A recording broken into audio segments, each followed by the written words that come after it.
According to a recent report released by Khmer Girls in Action, 1 in 3 Long Beach High School students is uninsured. These are just a few of those uninsured faces. None of these 4 young women have private health insurance.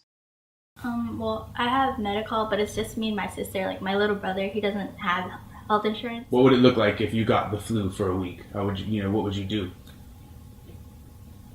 I would stay home and take over-the-counter medicine like aspirin, Tylenol, Asian medicine. Well, there's this like rubbing alcohol thingy, and you rub it on your back with a coin, and that's basically one of the things.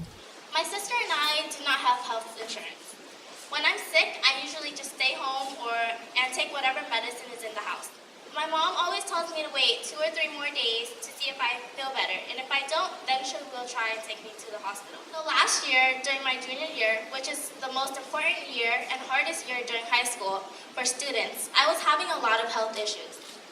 I didn't want to tell my parents because I was afraid that I would be asking too much of them to pay for the medical attention I needed.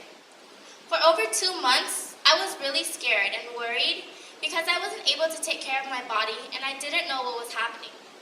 And I was frustrated because even though I knew that there were places I could go, I couldn't get to them or even pay for it. I felt like I was going crazy. I had no one to turn to. I drew my attention away from school and started focusing on my problem. My grades dropped from A's and B's to D's and F's. And I ended up not passing any of my classes that semester.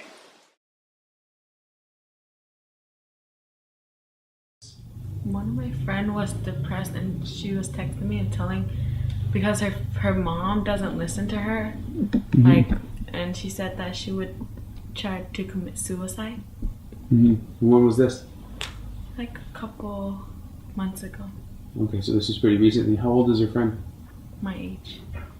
Based on what I had to go through, like there's a lot of problems we face with our family, like financial issues or like things going on from like PTSD and stuff like that. Things that affect us and that it's hard to focus on school. It's hard to focus on like families and trying to like keep everyone happy when we're not happy ourselves. So like I agree with what Chrissy said. Okay. But also it applies to your family. My mom faced post-traumatic stress disorder. She's Cambodian, a refugee. She lost her family in the Khmer Rouge. Every time she thinks about her family, she would get emotional and stressed out. She would take her stress out on me, which led me to depression. I felt like I couldn't talk to anyone about it or focus in school. I think if there was a wellness center, I would have the resources and the support that I need to be able to focus in school and have a better education. I wanted to go to Poly because it has a really good academic program that I was able to get into. However, after I graduate from school this June, I won't be going to any 4-year university. My health shouldn't be a barrier to my academic success. I know that if we had a wellness center at my school, this wouldn't have happened.